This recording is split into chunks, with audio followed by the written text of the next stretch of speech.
Samantala, negosasyon sa taripa at alyansang pangseguridad ang pangunahing agenda ng pagbisita ni Pangulong Bongbong Marcos sa Amerika ngayong July 20 hanggang 22. Ito po ang unang official visit ng Pangulo sa ilalim ng administrasyon ni US President Donald Trump. Nakatutok si Darlene Cai. Pasado alas 10 kaninang umaga, lumipad pa Washington DC sa Amerika si Pangulong Bongbong Marcos. Makikipagpulong siya kay US President Donald Trump sa imbitasyon nito. Inaasahang tatalakay ng 20% tariff na ipinataw ng Amerika sa mga produkto galing Pilipinas sa August 1. Mas mataas ito sa naunang anunsyo na 17% tariff.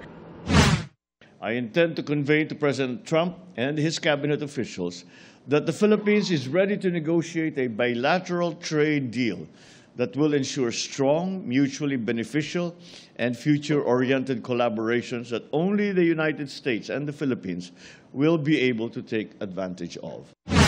Dating sinabi ng administrasyon na gagawin daw ang lahat para maidaan sa negosasyon ang ipapataw na taripa. Top priority daw ng Pangulo ang pagpapayabong ng economic relations sa Pilipinas at Amerika. We will see how much progress we can make when it comes to the negotiations with the United States concerning the changes that we would like to institute. Inaasahang pag-uusapan din ng defense o seguridad ng bansa.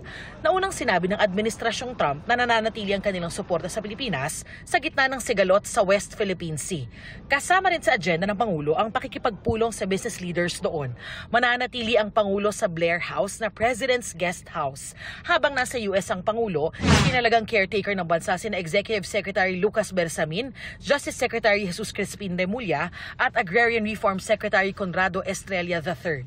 Para sa GMA Integrated News, Darlene Cai, nakatutok 24 oras.